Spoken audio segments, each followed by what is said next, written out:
வணக்கம் ஃப்ரெண்ட்ஸ், எப்படி சுகமா இருக்கீங்களா? நான் நல்ல சுகமா இருக்கேன். நீங்க நல்ல சுகமா இருப்பீங்கன்னு சொல்லி நான் நினைக்கின்றேன். இன்னைக்கு நாங்க என்ன பார்க்க போறோம்னு சொல்லி சொன்னா, இந்த மனுஷன் இப்படியா என்று எல்லாருமே கேட்கிற மாதிரியான ஒரு செயலைத்தான் ஆ நாங்கள் இன்னைக்கு பார்க்க போறோம். என்னன்னு சொன்னா, இலங்கையில வந்து ஜனாதிபதி தேர்தல் சிறப்பாக நடைபெற்று முடிஞ்சது. அதுல என்பிபி ஆ அணியினர் வெற்றி பெற்று மதிப்பிற்குரிய ஜனாதிபதி அனுரகுமார் திஸ்ஸநாயக்க அவர்கள் ஜனாதிபதியாக பொறுப்பேற்றுள்ளார். அவர் பொறுப்பேற்று தற்பொழுது 1 மாத காலத்துக்கு பின்பு பாராளுமன்ற தேர்தல் இடம்பெற்றது.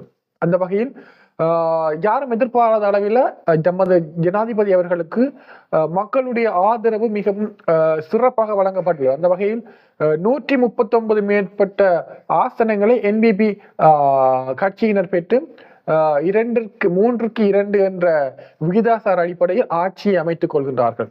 சரி, இதெல்லாம் தெரிஞ்ச விஷயம் தானே, இதையா இப்ப சொல்ல போறாய்ன்னு சொல்லி நீங்க கேட்கிற இடத்துல, இல்ல இது நான் எல்லாருக்கும் தெரியும். இதன் ஊடாக நான் என்ன சொல்ல போறேன்னு சொன்னா, இந்த மனுஷன் இப்படியா என்று சொல்லி கேட்கிற மாதிரியான ஒரு சம்பவம் வந்து இங்க நடைபெற்றிருக்கு. என்னன்னு சொன்னா, அண்மையில வந்து மதிப்புக்குரிய ஜனாதிபதி அவர்கள் வந்து ஒரு அம்பாறையில் ஒரு கூட்டம் ஒன்றை ஏற்பாடு செய்து அந்த கூட்டத்தில் கலந்து கொண்டிருக்கின்றார். திடீரென்று ஜனாதிபதி அவர்களை காணவில்லை என்று சொல்லி மக்கள் அனைவரும் பதட்டப்பட்டு தேடிக்கொண்டு வந்திருக்கிறார்கள். அப்ப ஜனாதிபதி எங்க போயிட்டார், ஜனாதிபதிக்கு என்ன நடந்தது என்று சொல்லி பலரும் குழப்பத்தில் இருந்த வேளையில வந்து என்ன நடந்ததுன்னு சொன்னா, ஜனாதிபதி எங்க என்று சொல்லி பார்த்தா, அதாவது ஜனாதிபதி அவர்களுடைய கட்சியின் 15 வருட கால தீவிர ஆதரவாளர்களுடைய வீட்டுல ஒரு மரண சடங்கு ஒன்று நடந்திருக்கு. அதாவது ஜனாதிபதியினுடைய கட்சியின் 15 வருட காலமாக அவருடைய ஆதரவாளராக இருந்த ஒருவருடைய வீட்டுல வந்து இறப்பு நிகழ்வு ஒன்று நடந்திருக்கு. அந்த இறப்பு நிகழ்வு நடந்த விஷயத்தை அவர் அறிஞ்சிருக்கிறார். அறிந்த உடனே மேடையிலிருந்து யாருக்குமே தெரியாம, அவருடைய பாதுகாவலர்களுக்கு கூட தெரியாம என்ன செய்திருக்காருன்னு சொன்னா, முகத்தை மறைக்கின்ற ஹெல்மெட் ஒன்றை பெற்றுக்கொண்டு ஒருவரோட பைக்கில் ஏறி போயிருக்கார் ஜனாதிபதி அவர்கள். அங்க போயிட்டு மிச்ச தூரம் ஓடி வந்ததுல தாகமாயிருக்கு, கொஞ்சம் தண்ணி கொடுங்கன்னு கேட்டு வாங்கி குடிச்சிட்டு முஸ்லிம்களின் இறந்த சடங்கான 7ஆம் நாள் நிகழ்வுக்கு தன்னல ஏழுமான பண உதவி செஞ்சுட்டு மீண்டும் அவர் அந்த இடத்தில் இருந்து வெளிக்கிட்டு இருக்கின்றார். இப்ப இந்த நியூஸ் வந்து மிகவும் ஒரு மக்கள் மத்தியில ஜனாதிபதி அவர்களுக்கு ஒரு பெரிய வரவேற்பையும் மதிப்பையும் வழங்கி இருக்கின்றது.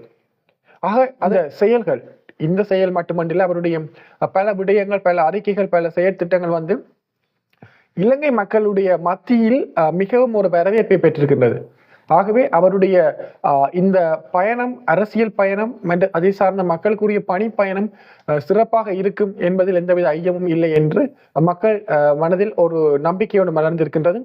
அந்த வகையில் இந்த செய்தி வந்து இப்பொழுது மிகவும் பரவலாகவும் மிகவும் ஒரு பிரபலமான ஒரு செய்தியாகவும், ஜனாதிபதி அவர்களுடைய இந்த நல்ல நல்ல சில குணங்களுடைய நல்ல நல்ல குணங்களை மக்கள் சுவாரஸ்யமாக உத்து நோக்கி அவரை மிகவும் ஆதரித்து வருவதாகவும் தெரியப்படுகின்றது. ஆகவே இது போன்ற பல செய்திகளை நான் உங்களுடன் அறிய காத்திருக்கின்றேன். மீண்டும் இன்னொரு முக்கியமான சுவாரஸ்யமான நிகழ்ச்சியோடு உங்களை சந்திப்பதில் நான் மிகவும் ஆவலாக இருக்கின்றேன். அந்த வகையில் உங்களிடம் விடைபெறுவது நான் உங்கள் ஸ்டார் போய். பாய்.